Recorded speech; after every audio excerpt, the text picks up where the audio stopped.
Then the angels will call to the believers. So the angels grab them as well. And they come to Allah subhanahu wa ta'ala. In a hadith it says that Allah will say to them, come closer.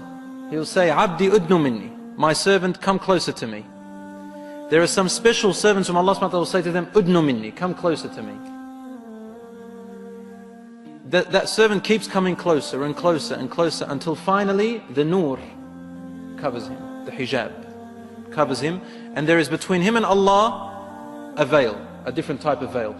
No angel can hear or see, only between him and Allah. Allah subhanahu wa ta'ala speaks to them. In a speech, Allah's speech, we know that Allah subhanahu wa ta'ala has a speech. He told us this in the hadiths and in the ayat. He speaks, He has a speech, but we don't know what this speech is like. لَيْسَ كَمِثْلِهِ شَيْءٍ وَهُوَ السَّمِيعُ الْبَصِيرُ. There is nothing like Him, and He hears and sees all things.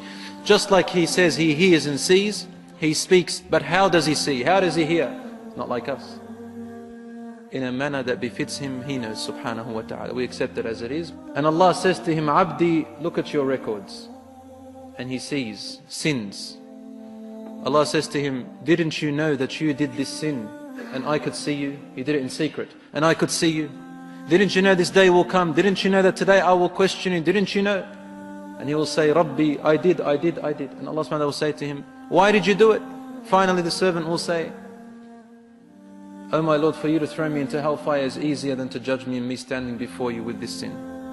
So then he looks at the other, next page. He sees another sin, worse than the other one. Same thing happens. Then he looks, there are worse sins, and sin keeps growing.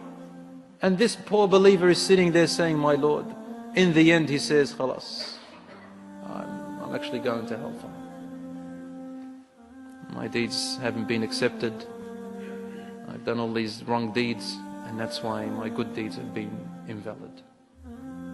So when he is certain that he's going to end up in hellfire, Allah says to him, Abdi, you know how you kept it a secret in the former life? He says, yes.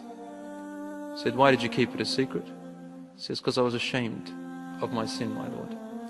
He says, Satartuha alayka fi dunya. Don't you see I kept it a secret in the former life? I didn't expose you. And that was part of my mercy. وَالْيَوْمَ أَسْتُرُهَا عَلَيْكَ. And today, I will keep it a secret. I will not expose it. In one other hadith, Allah subhanahu wa ta'ala says to some of them, you knew a fault of your brother and you covered it. Today I will cover yours. He turns the page and he sees his first good deed. Then he turns and sees a better deed, and his deeds keeps growing. Then he turns back and the records are empty. The records are empty of his sins. The angels don't know. It's wiped off.